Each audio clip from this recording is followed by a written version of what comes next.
March 30th, Deuteronomy 21:1 through Deuteronomy 22:30.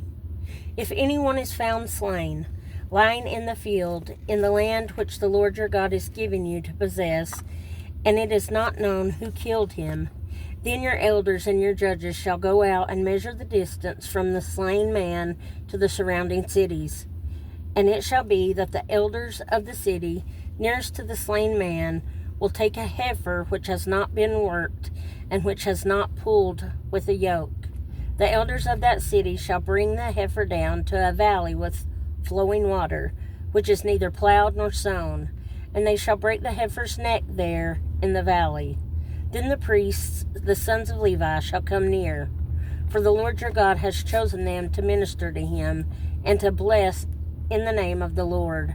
By their word, every controversy and every assault shall be settled. And all the elders of that city nearest to the slain man shall wash their hands over the heifer whose neck was broken in the valley.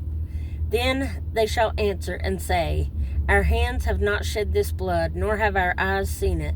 Provide atonement, O Lord, for your people Israel, whom you have redeemed, and do not lay innocent blood to the charge of your people Israel. An atonement shall be provided on their behalf for the blood. So you shall put away the guilt of innocent blood from among you when you do what is right in the sight of the Lord.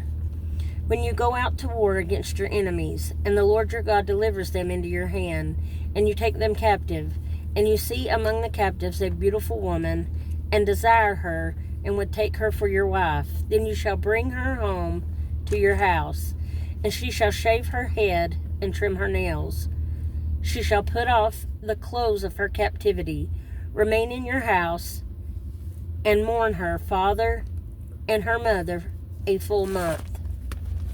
After that, you may go into her and be her husband, and she shall be your wife. And it shall be, if you have no delight in her, then you shall set her free. But you certainly shall not sell her for money. You shall not treat her brutally, because you have humbled her.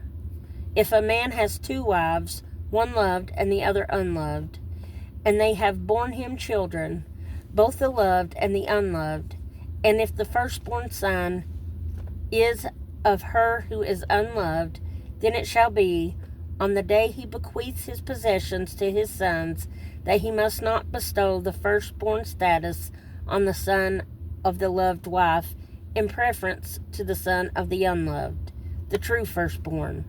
But he shall acknowledge the son of the unloved wife as the firstborn by giving him a double portion of all that he has.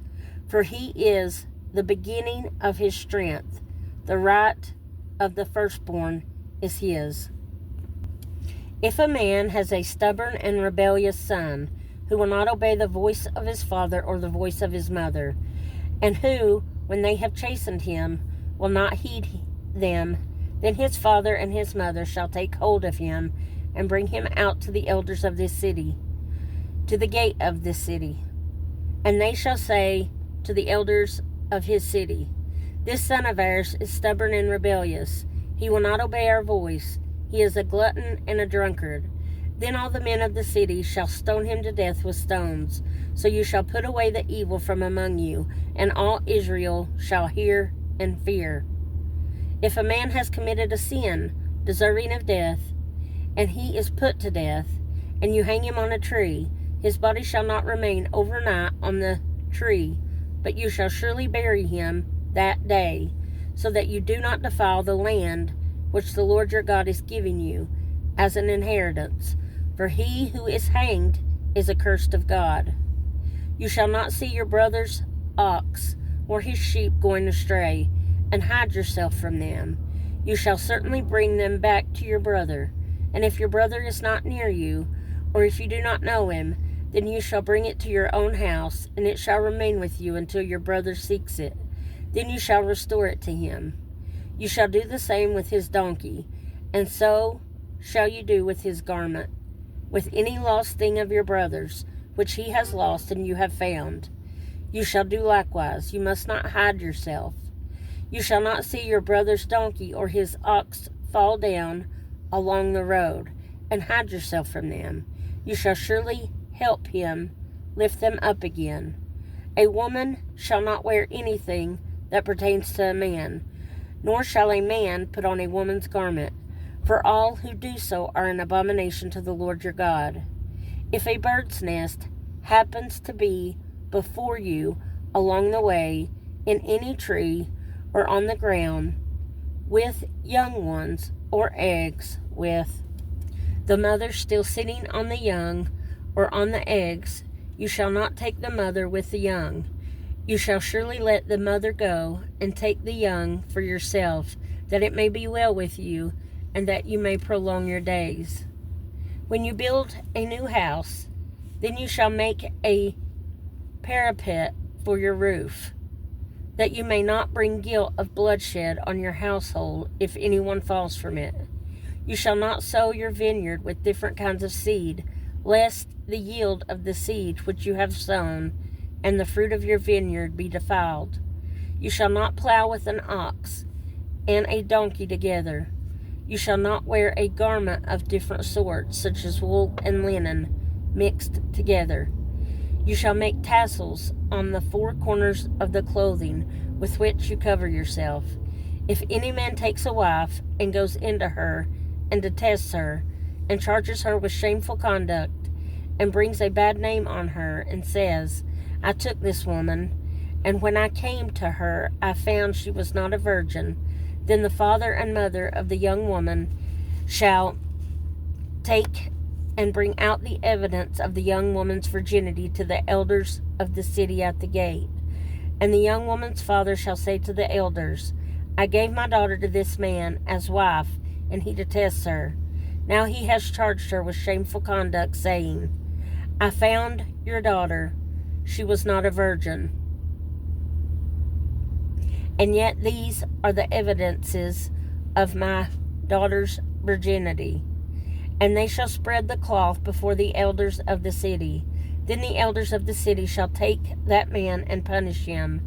And they shall fine him 100 shekels of silver, and give them to the father of the young woman, because he has brought a bad name on a virgin of Israel. And she shall be his wife. He cannot divorce her all his days. But if the thing is true, and evidences of virginity are not found for the young woman, then they shall bring out the young woman to the door of her father's house, and the men of her city shall stone her to death with stones, because she has done a disgraceful thing in Israel, to play the harlot in her father's house. So you shall put away the evil from among you.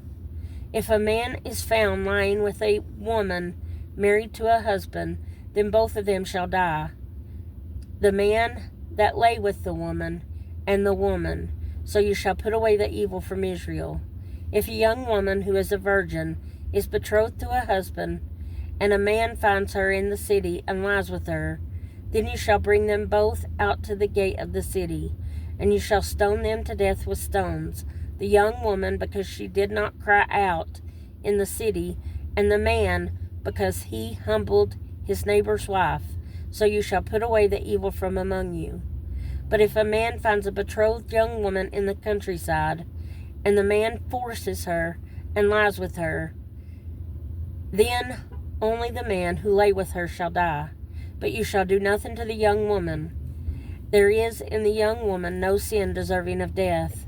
For just as when a man rises against his neighbor and kills him, even so is this matter. For he found her in the countryside and betrothed the young woman, cried out, but there was no one to save her. If a man finds a young woman who is a virgin, who is not betrothed, and he seizes her and lies with her, and they are found out, then the man who lay with her shall give to the young woman's father 50 shekels of silver, and she shall be his wife, because he has humbled her. He shall not be permitted to divorce her all his days. A man shall not take his father's wife, nor uncover his father's bed. Psalm 38, 9 through 22. Lord, all my desire is before you, and my sighing is not hidden from you. My heart pants, my strength fails me, As for the light of my eyes, it also has gone from me. My loved ones and my friends stand aloof from my plague, and my relatives stand afar off. Those also who seek my life lay snares for me. Those who seek my hurt speak of destruction and plan deception all the day long. But I, like a deaf man, do not hear, and I am like a mute who does not open his mouth. Thus I am like a man who does not hear, and in whose mouth is no response. For in you, O Lord, I hope. You will hear, O Lord my God. For I said, hear me, lest they rejoice over me, lest, when my foot slips, they exalt themselves against me. For I am ready to fall, and my sorrow is continually before me. For I will declare my iniquity. I will be in anguish over my sin. But my enemies are vigorous, and they are strong. And those who hate me wrongfully have multiplied. Those also who render evil for good. They are my adversaries, because I follow what is good. Do not forsake me, O Lord. O my God, be not far from me. Make haste to help me, O Lord, my salvation. Proverbs 12:26-28. The righteous should choose his friends carefully, for the way of the wicked leads them astray. The lazy man does not roast what he took in hunting, but diligence is man's precious possession. In the way of righteousness is life, and in its pathway there is no death. Luke 5:1-16. So it was, as the multitude pressed about him to hear the word of God, that he stood by the lake of Gennesaret and saw two boats standing by the lake, but the fishermen had gone from them and were washing their nets. Then he got into one of the boats, which was Simon's, and asked him to put out a little from the land. And he sat down and taught the multitudes from the boat. When he had stopped speaking, he said to Simon, Launch out into the deep and let down your nets for a catch. But Simon answered and said to him, Master, we have toiled all night and caught nothing. Nevertheless, at your word I will let down the net. And when they had done this, they caught a great number of fish, and their net was breaking. So they signaled to their partners in the other boat to come and help them. And they came and filled both boats, so that they began to sink. When Simon Peter saw it, he fell down at Jesus' knees, saying, Depart from me, for I am a sinful man, O Lord. For he and all who were with him were astonished at the catch of the fish which they had taken. And so also were James and John, the sons of Zebedee, who were partners with Simon. And Jesus said to Simon, Do not be afraid. From now on you will catch men. So when they had brought their boats to land, they forsook all and followed him. And it happened when he was in a certain city that, behold, a man who was full of leprosy saw Jesus. And he fell on his face and implored him, saying, Lord, if you are willing, you can make me clean. Then he put out his hand and touched him, saying, I am willing, be cleansed. Immediately the leprosy left him, and he charged him to tell no one, but go and show yourself to the priest, and make an offering for your cleansing, as a testimony to them, just as Moses commanded. However, the report went around concerning him all the more, and great multitudes came together to hear and to be healed by him of their infirmities. So he himself often withdrew into the wilderness and prayed.